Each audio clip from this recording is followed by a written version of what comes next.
Ce lundi 5 décembre, à l'occasion du 5e anniversaire de la disparition de Johnny Hallyday, sa veuve Laetitia a accordé un long entretien aux Parisiens. Elle s'est notamment confiée sur la vie que menait le rocker sur l'île de Saint-Barthélemy.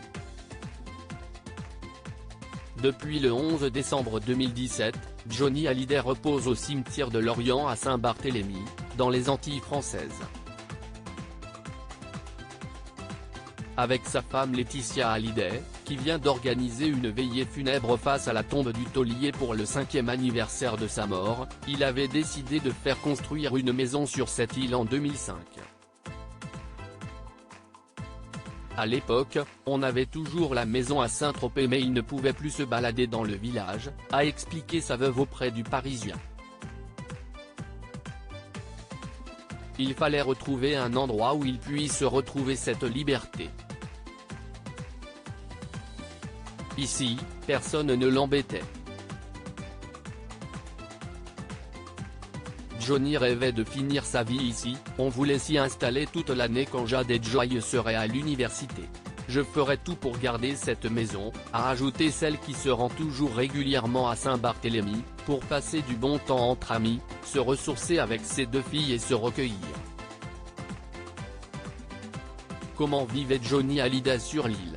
Selon la compagne de Jalil Lesper, Johnny Hallyday puisait sa force dans sa villa de Saint-Barth, qui était devenue un refuge pour notre vie de famille, la mémoire de l'enfance de nos filles. Confidence surprenante, bien qu'installé dans les Caraïbes, le rocker détestait la plage, le sable. Quand il se trouvait dans les Antilles, il passait ses journées à la Villa Jade, dans son salon, sa salle de cinéma mais il allait tous les soirs à 19 h pour boire son petit punch au bar de l'Oubli, a révélé celle qui a été en froid avec David Hallyday et Laura Smet.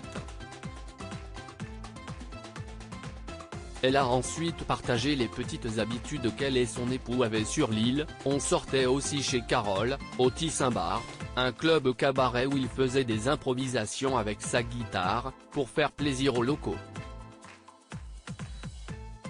On a beaucoup d'amis sur l'île.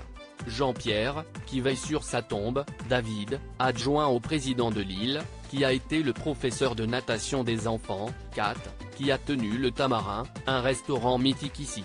Mais les séances de bronzette sur le sable n'étaient pas du goût de Johnny.